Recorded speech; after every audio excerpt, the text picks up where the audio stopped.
16वीं शताब्दी में लिखी गई भविष्य मलिका, जिसमें कलयुग के अंत और दुनिया के विनाश की भविष्यवाणियां की गई हैं। भविष्य मलिका में भारत के बारे में कई भविष्यवाणियां दी गई हैं। आपको जानकर हैरानी होगी कि भविष्य मलिका में लिखी जगन्नाथ मंदिर से जुड़ी कई भविष्यवाणियां सच हो चुकी हैं, जैसे त्रिदेव के वस्त्रों का जलना, प्राचीन पेड़ का गिरना, जगन्नाथपुरी मंदिर के अलावा ऐसी कई भविष्यवाणियां हैं जो कलयुग के चरम सीमा की तरफ इशारा करती हैं। भविष्य मलिका में लिखा गया है कि दुनिया में धीरे धीरे तनाव फैल जाएगा। इस तरह तनाव बढ़ जाएगा कि दुनिया के कई देशों में सिविल वॉर बढ़ते जाएंगे।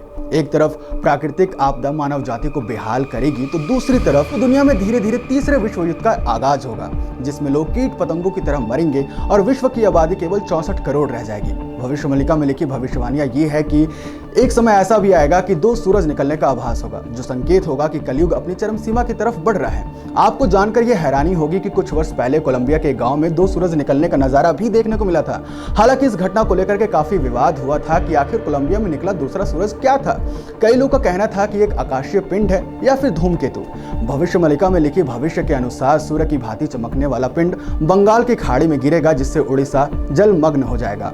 भविष्य मलिका में इस बात का उल्लेख किया गया है कि धरती 3 चरणों से होकर गुजरेगी। पहला चरण कलयुग का अंत होगा, दूसरा चरण धरती महाविनाश की तरफ जाएगी और तीसरा चरण एक नए युग होगा, जिससे कि धरती पर एक नया युग का आरंभ होगा। भविष्य मलिका में लिखी गई भविष्यवाणियों में एक ऐसा समय आएगा कि किसान खेती करना बंद कर देगा।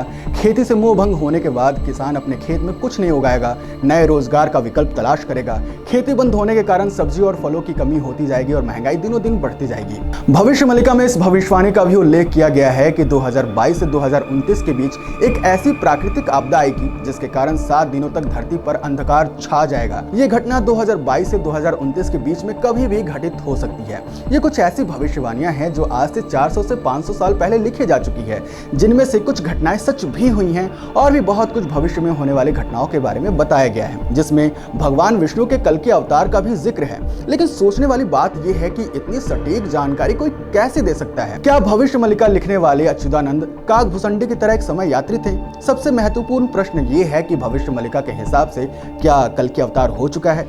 ये सब हम आपको इसी वीडियो में बताएंगे इसके अगले पार्ट में। बस हमें फॉलो कर लीजिएगा ताकि इसका नेक्स्ट पार्ट आपसे कहीं मिस ना हो जाए।